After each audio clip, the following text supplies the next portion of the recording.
All right. Let's dive right in. Yeah. Into this mountain of financing deals info. You've given us excerpts from some text on the subject. Okay. And we're ready to break it down. Break it down. For our listeners, Yeah. whether you're dreaming of starting a business or just curious how the whole world of finance works. Right. Getting a grasp on financing deals can unlock a lot of aha moments. Oh, yeah.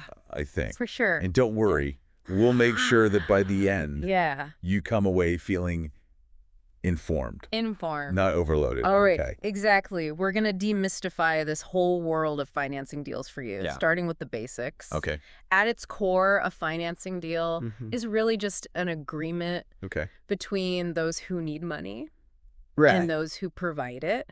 Yeah. It's all about striking that balance, meeting the borrower's needs while making sure that the financier gets a decent return on their investment and manages their risk. That makes sense. Yeah. But let's get specific. Okay. What kind of financing deals are we actually talking about here? Sure. I know it's not just heading to the bank for a loan. No. Right. There's a whole spectrum of options out there. Okay. Each one's tailored to different situations and goals. Yeah. So let's start with one that most people are familiar with. All right. Debt financing. Oh. Think of it like your typical mortgage or even a personal loan. Yeah. You borrow a set amount. Right. And you agree to pay it back. Over time. Usually with interest. Okay. Yeah. So debt financing is all about borrowing. Yeah. But what about when you don't want to be saddled with all that debt? Yeah. What are the alternatives? Well, that's where equity financing comes in. Right. Instead of borrowing money, you're essentially selling a piece of ownership in your venture in exchange for capital. Yeah, it's like what you see on Shark Tank. Those investors are providing equity financing in exchange for a stake in the business. So it's like trading a slice of the pie. Exactly. To get the ingredients to make it bigger. Yes, to make a bigger pie. But then wouldn't you be losing control? That's a valid concern, and that's one of the key trade-offs Right. with equity financing. Okay. You gain access to that capital Yeah. without the burden of repayment, but you are sharing ownership and therefore future profits. Yeah. It's a shared risk, shared reward scenario. Interesting. Yeah. So debt financing keeps you in the driver's seat, Yeah. but you've got that responsibility of repayment. Equity financing Right. brings in partners, Yeah. but means sharing the potential spoils. Exactly. It's like choosing your own adventure. It is. Speaking of choices, Yeah. you mentioned something earlier Okay. called hybrid financing. Yes. What's that all about? Hybrid financing is a bit of a chameleon. Okay.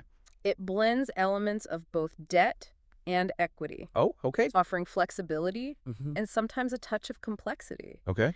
A great example of this is a convertible bond. Convertible bonds. Yes. Those sound kind of intimidating. They might sound complex, Yeah. but the concept is pretty straightforward. Okay. Imagine a company that needs funding, but isn't quite ready to give up a chunk of equity just yet. Right. They might issue a convertible bond, which starts out as a loan, Okay. offering regular interest payments Like any other debt. like any other debt. Right.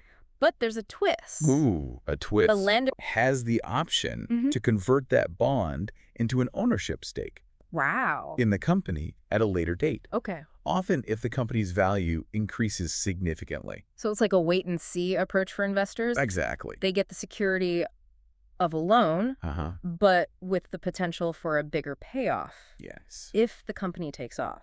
That's right. It can be a win-win for both sides. Interesting. The company gets the funding Right. without immediate equity dilution. Yeah. And the investor gets the potential upside of becoming an owner Okay. if things go well. So that's why convertible bonds are particularly attractive. Yes. For companies in like Uh-huh. high growth sectors Yeah. where those future valuations are uncertain. Exactly. A lot of uncertainty there. Okay, so we've covered Right. debt, equity, and this really interesting hybrid option. Yeah. Are there even more ways There are. to finance a deal? Yes. And each one has its own unique wrinkles and use cases.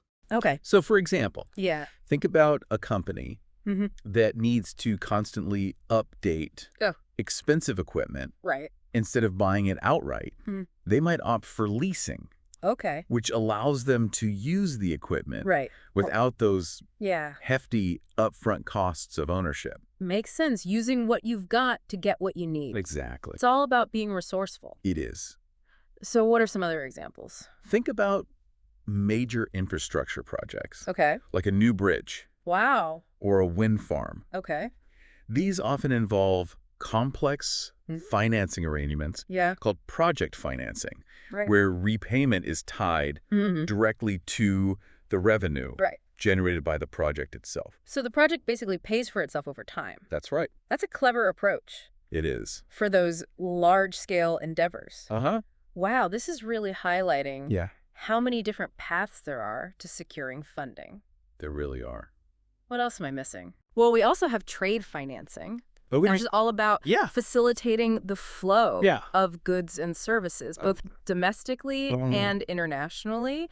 It involves things like letters of credit and invoice factoring, providing short-term financing solutions for businesses involved in buying and selling goods. So keeping those supply chains moving. Yes. And making sure everybody gets paid on time. Exactly. Okay, what else? And then there's the realm of government grants and subsidies. Right. These are non-repayable funds or tax incentives offered to support specific industries, research initiatives, or projects that align with government goals. So a boost from the government to encourage innovation and growth. That's right. Okay, this is a lot to take in. It is. There's a whole financial ecosystem out there with options for every scenario imaginable. So many options. But let's say you've got a brilliant idea and you need to secure funding. Yeah. Where do you even begin? Well, structuring a financing deal isn't something you just stumble into. Right. It's a multi-step process. Okay. But don't worry, it's not as daunting as it might seem. Good. The first crucial step is getting crystal clear on your financial needs. Okay. How much capital do you actually need? Right. And what will it be used for? So before you even start thinking about loans or investors, you need to have a good understanding of your own financial goals and requirements. Absolutely. That makes sense. Yeah. What happens next? Once you know how much money you need, the next step is to decide which type of financing is the best fit for your situation, as we discussed. Yeah. Each option comes with its own advantages and disadvantages. Right. So you need to carefully weigh your risk tolerance and your long-term vision for your business or project. Step one is figuring out how much money you need. Step two is choosing the right financing tool from the toolbox. That's right. What comes after that? Step 3 is where the real work begins. Preparing detailed financial projections. Right. These forecasts of your future cash flow, revenue, and profitability are absolutely crucial. Yeah. They're your way of demonstrating to potential financiers that you have a solid plan and a realistic path to success. It's like showing up to a meeting with a well-researched business plan. Exactly. Not just a napkin with a cool idea scribbled on it. Right. Investors want to see you've thought things through. They do. And having those projections not only builds trust, but it helps you refine your own understanding of the financial viability of your venture. Okay. So you've got your numbers in order. Yes. You've chosen your financing path. What's next? The next stage is negotiation. Ooh, negotiation. This is where you sit down with potential financiers and you hammer out the specific terms of the deal. Okay. Think interest rates, equity stakes, repayment schedules, and any other conditions that might be relevant. So this is where things can get a bit tricky. It can. It's all about finding that sweet spot. Yeah. Where both sides feel comfortable with the agreement. That's right. Kind of like a financial dance. Exactly. Right. It's a dance that requires clear communication, a willingness to compromise, and a good understanding of what each party brings to the table. So you've waltzed your way through the negotiations. Yes. Everyone's on the same page. Yeah. What happens next? Hold on to that champagne for just a moment. Ooh, holding on to the champagne. Before you can celebrate, you need to make sure everything is legally sound. Okay. This involves ensuring that all the agreements comply with relevant laws and regulations and industry standards. Okay. You'll likely need legal and financial experts to guide you through this process. Right, the legal fine print. Yeah. Not the most glamorous part. No. But I can see how it's crucial. It is. To avoid headaches down the road. Absolutely. Once you've cleared those legal hurdles, then you can finally pop that champagne. Yes. And officially close the deal. Close the deal. This is where everything is finalized. That's right. Documents are signed. Yes. And the funds are transferred according to the agreed upon terms. That's right. Okay. Yeah. So we've got the roadmap for structuring a financing deal. Okay. But let's zoom in on the details. What are some of the key elements within these agreements that people should pay close attention to? Right. It's the nitty-gritty details where things can get interesting and potentially tricky beyond the loan amount or investment size. Right. One of the most important things to understand is the terms and conditions. Like, this encompasses everything. Everything. From interest rates to equity dilution to the nitty-gritty of repayment schedules. It's like reading the fine print on a contract. Exactly. But in this case, skipping over it could have serious financial consequences. It could. And then there's the question of collateral. Right. This is particularly relevant for debt financing.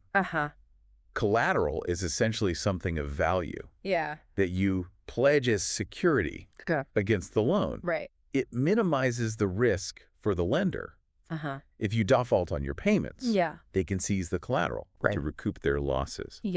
So it's like putting your money where your mouth is. Exactly. Literally, it shows the lender you're serious. That's right. About repaying the loan. Yeah. What kinds of things? Well, it varies widely depending on the type of loan and the borrower's assets. Right. For a business loan, it could be inventory, equipment, or even real estate. Right. For individuals, it might be their home or investments. Okay. The key takeaway is that if you can't make those payments, you could lose whatever you put up as collateral.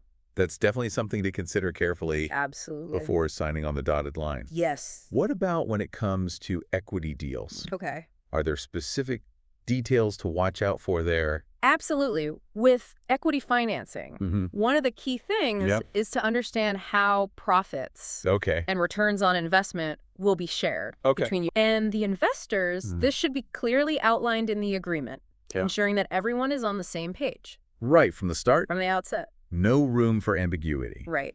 What about exit strategies? Okay. What does that mean? Exit strategies are basically pre-planned escape routes. Escape routes. For investors, it's a plan for how they will eventually recoup their investment. Right. And hopefully make a profit. Right.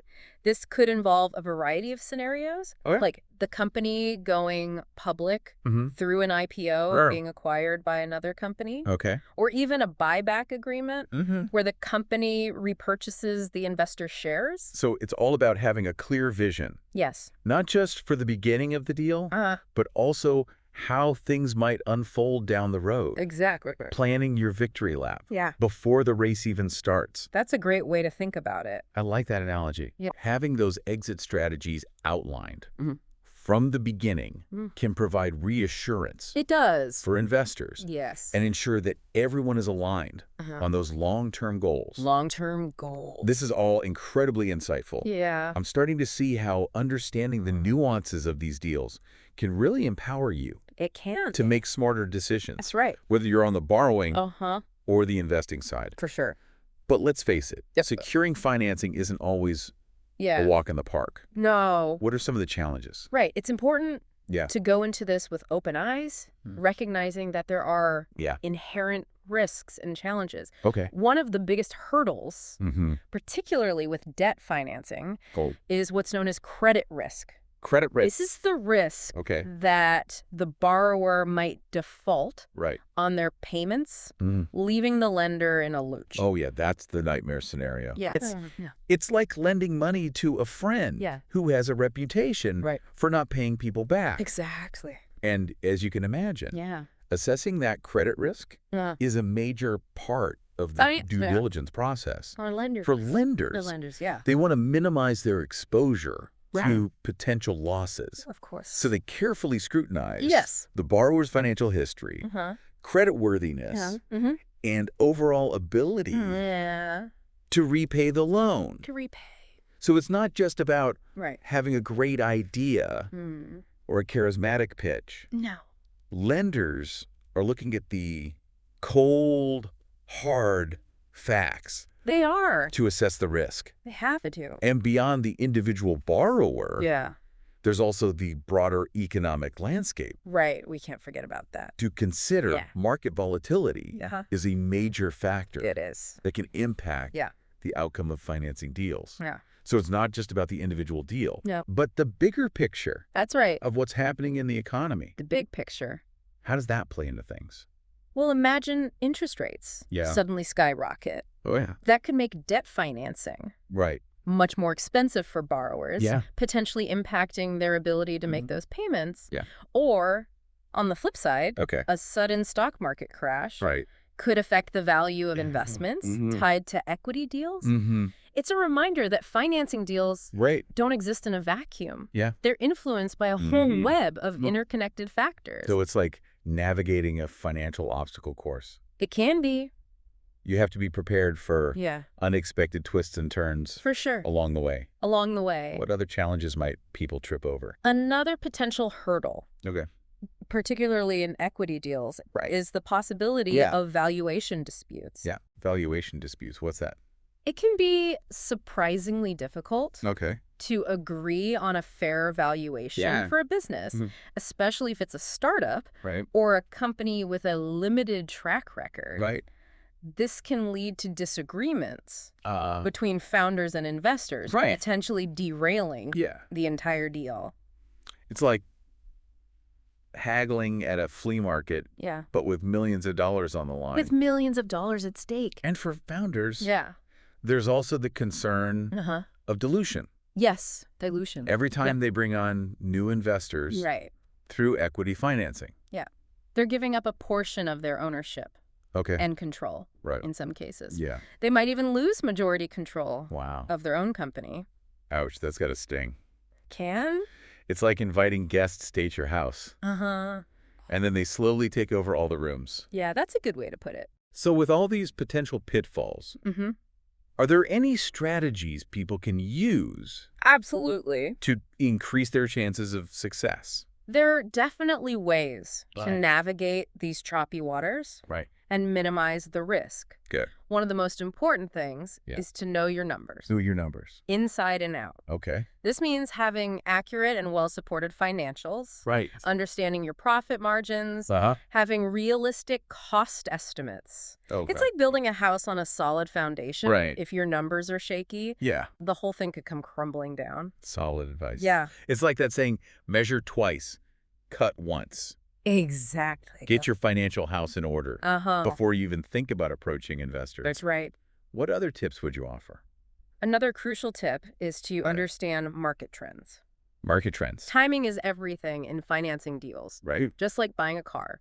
If you do your research and wait for the right moment, you can often get a much better deal. So it's not just about having a great business idea. No.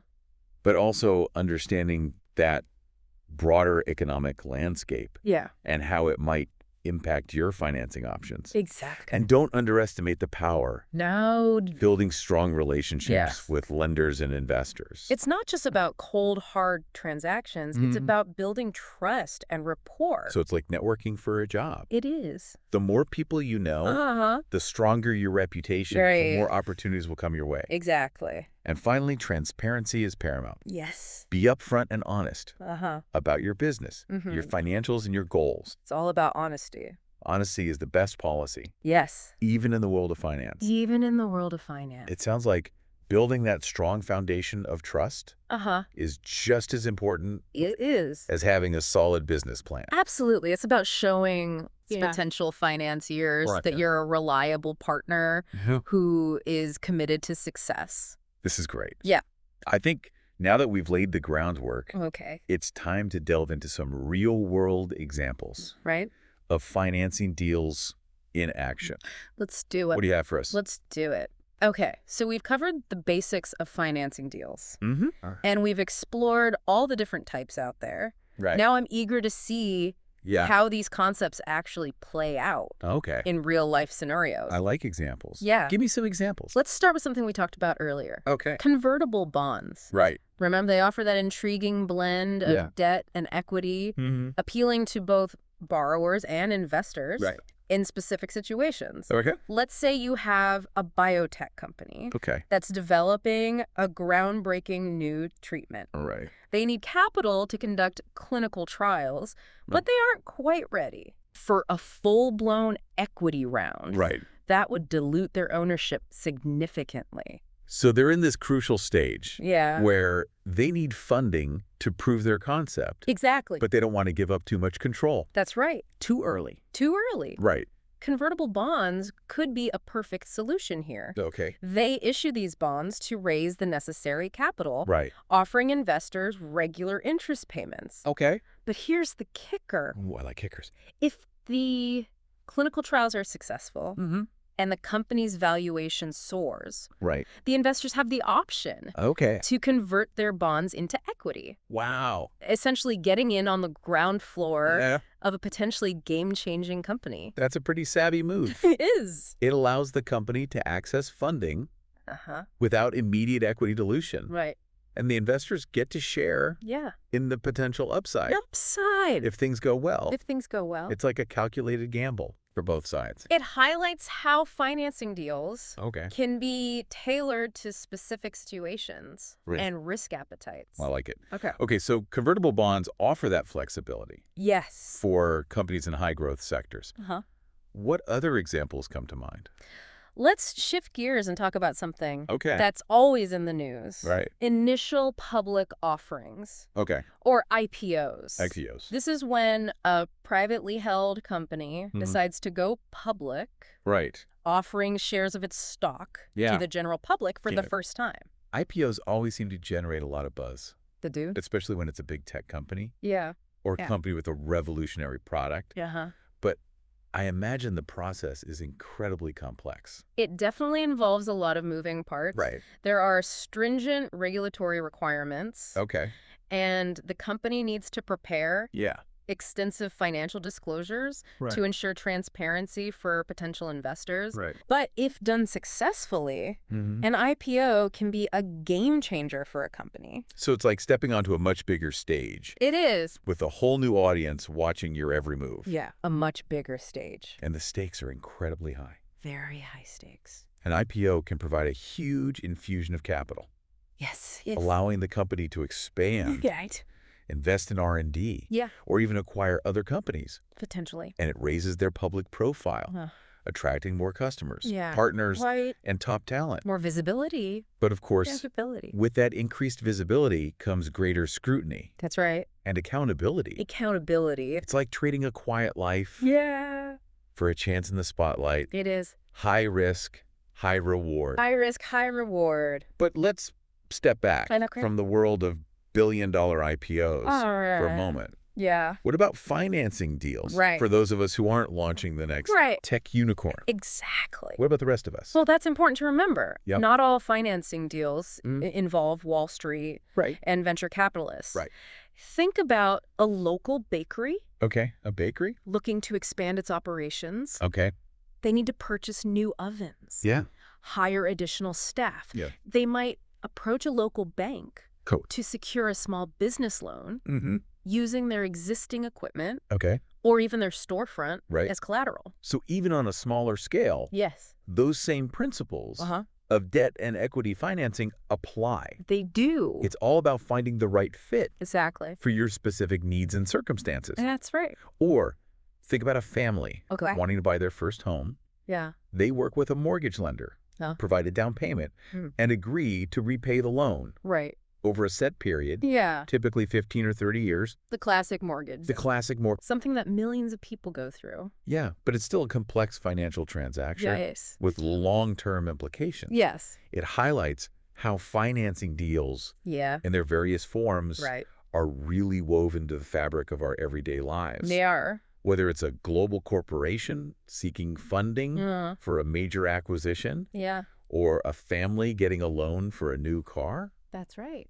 It's all about finding ways to access capital to achieve goals. To achieve goals. This is great. Yeah. We've covered examples that range from mega deals to everyday transactions. Right. It's amazing to see how these financing agreements touch so many aspects of our lives. They do. But I think it's important to address the elephant in the room. Yeah. The challenges and potential pitfalls of financing deals. Right. While we've highlighted the potential benefits and innovative approaches, it's crucial to go into this with a realistic understanding of the risks involved, as we touched on earlier. Yeah. Credit risk is a major concern, especially in an uncertain economic climate for lenders. Yeah. It's all about minimizing their exposure to potential losses. Right. So how do they do that?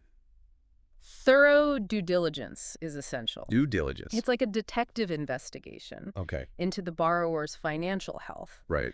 Lenders will carefully scrutinize the borrower's credit history, looking for any red flags. Red flags like what? Like late payments or defaults. Right. They'll also analyze the borrower's financial statements, assessing their cash flow, debt levels, and overall financial stability. So it's not just about taking the borrower's word for it. Lenders want to see concrete evidence. They want to see the receipts. That they can handle the responsibility of repayment. Exactly. It's about making data-driven decisions to minimize risk. And beyond the individual borrower, there's also the broader economic context to consider. The broader economic context. We live in a world where things can change on a dime, and unforeseen events can throw even the best-laid plans, of course. So even if the borrower is financially sound, external factors can still impact the outcome of the deal. They can think about the recent rise in interest rates.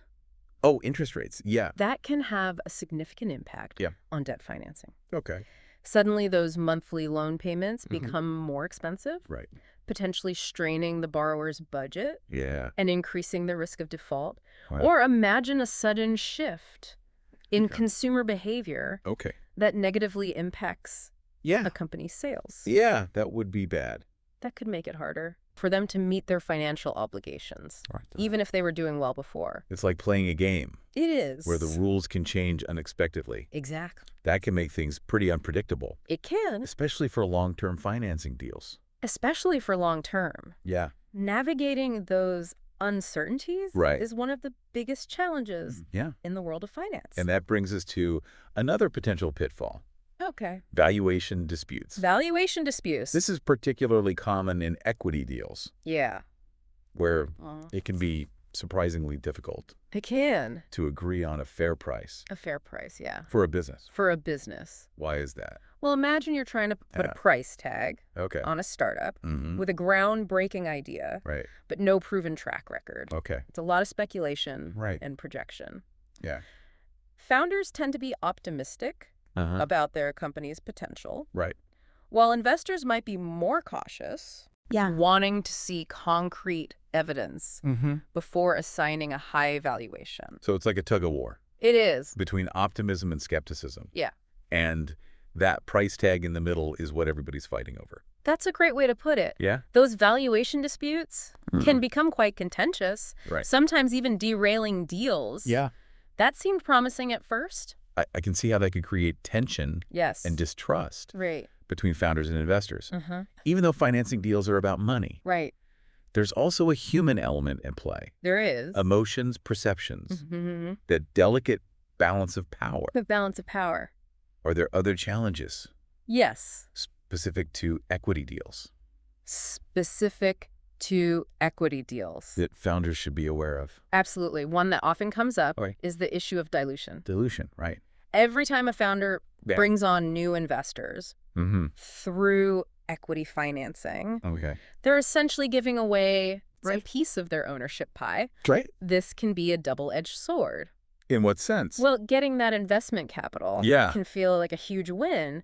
But the downside is that with each round of equity financing, the founder's ownership stake shrinks.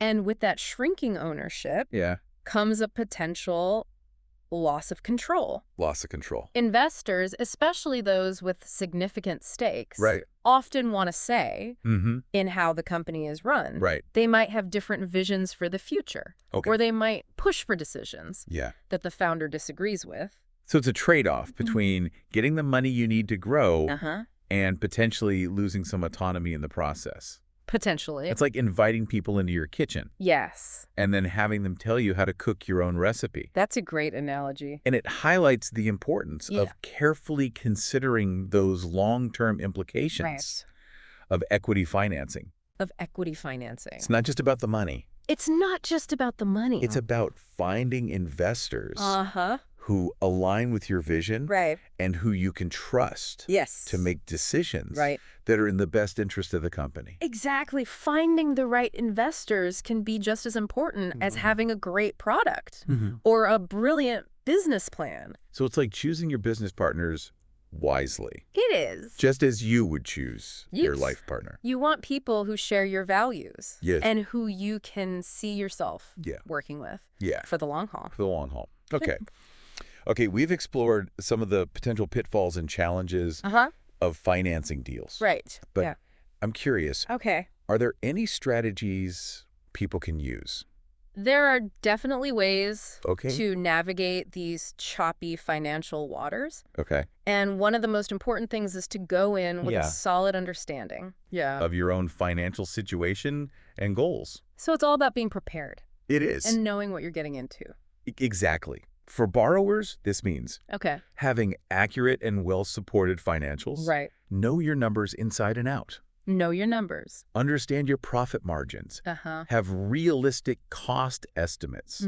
Be able to clearly articulate your financial needs and projections to potential lenders or investors. It's like showing up for a job interview. Yes. With a polished resume. That's right. And a well-rehearsed elevator pitch. Exactly. You want to demonstrate you're serious and prepared. That's right. For investors, it's about doing your due diligence. Due diligence. Don't just jump into a deal based on hype or charismatic pitch. Research the company thoroughly. Analyze their financials. Make sure you understand their business model and the market they operate in. So it's about balancing enthusiasm with a healthy dose of skepticism. Absolutely. Don't let your emotions cloud your judgment. No. And beyond the numbers, there's also the importance of building strong relationships. Yes. Networking is crucial, both for borrowers and investors. Attend industry events. Connect with people in your field and build a reputation for being reliable and knowledgeable. It's about building trust and credibility over time. Exactly. Not just trying to charm your way into a deal. And finally, remember that communication is key. Communication. Throughout the entire process. Right. Be transparent with your partners. Clearly articulate your expectations and address any concerns or disagreements openly and honestly. That's like any good relationship. It is. Communication is the foundation of trust and success. I couldn't have said it better myself. I like it.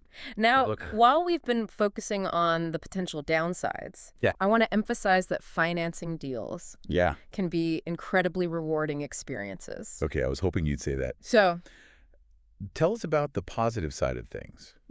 What are some of the success stories that come to mind? There are countless examples, but one that stands out is the rise of renewable energy companies. Renewable energy companies. Many of these ventures received crucial funding through project financing, allowing them to build large-scale solar or wind farms. These projects not only generate clean energy, but also create jobs and stimulate local economies. It's a win-win for investors, communities, and the environment. That's fantastic.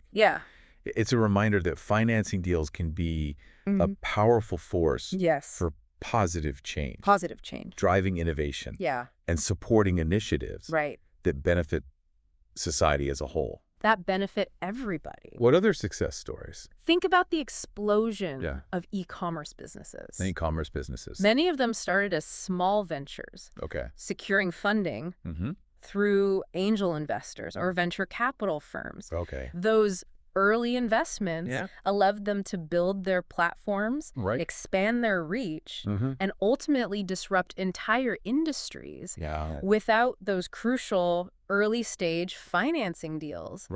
the landscape of retail would look very different today. It's incredible to think how those initial investments, some of which might have seemed risky at the time, have completely transformed the way we shop. They have. And interact with businesses. It's amazing. Those success stories are a testament to the power of entrepreneurship and the willingness of investors to take calculated risks. Absolutely. But it's important to remember that success doesn't happen overnight.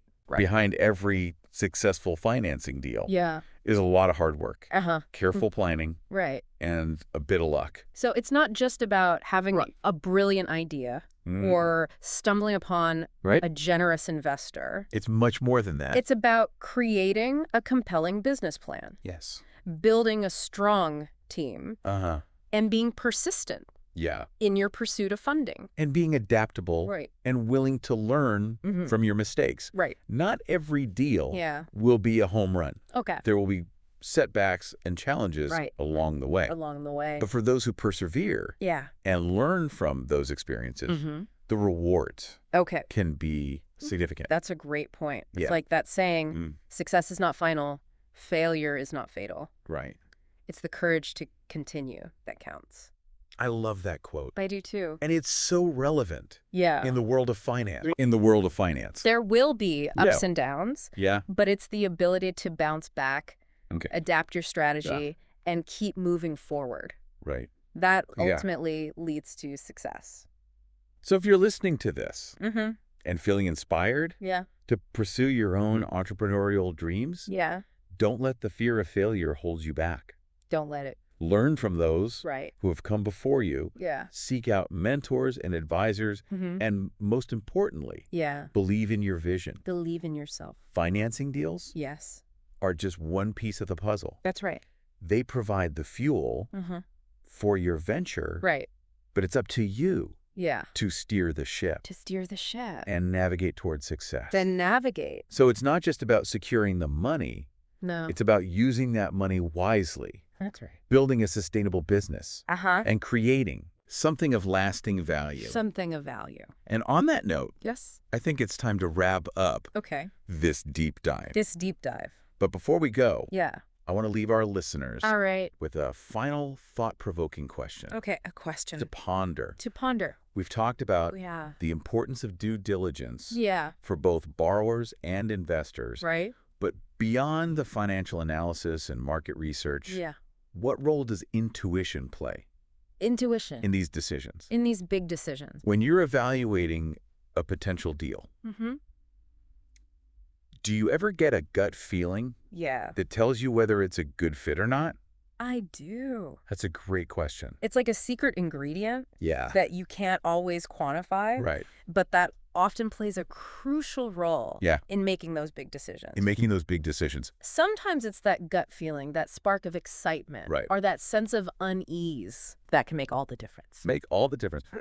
As our listeners are contemplating that question, I want to remind them that we'll be sharing some additional resources in the show notes where you can delve deeper into the world of financing deals and explore specific topics that pique your interest. Absolutely. There are so many great books, websites, podcasts, even online courses that can provide valuable insights and guidance. And don't hesitate to reach out to financial advisors or mentors who can offer personalized advice and support. And remember, learning about finance doesn't have to be intimidating. It can be an exciting journey of discovery. Empowering you. To make informed decisions. And achieve your financial goals. And achieve those goals. So on that note, we've reached the end of our deep dive. Into the world of financing deals. It's been an incredible journey. It has been. We've explored the different types of financing. Uncovered their key elements and delved into both the challenges and the exciting possibilities. It's been a pleasure. The pleasure was all mine. Sharing these insights with you and our listener. Yes, to our amazing listeners. Thank you for joining us. Thank you for joining us. On this deep dive. We hope you've learned something new. Gained valuable insights. And maybe even sparked. A newfound curiosity. About the world of finance. Remember. Okay. Keep learning. Keep exploring. And never be afraid to ask questions. The world of finance. Is full of opportunities. For those who are willing to dive in. Until next time. Stay curious. Stay curious. And financially savvy.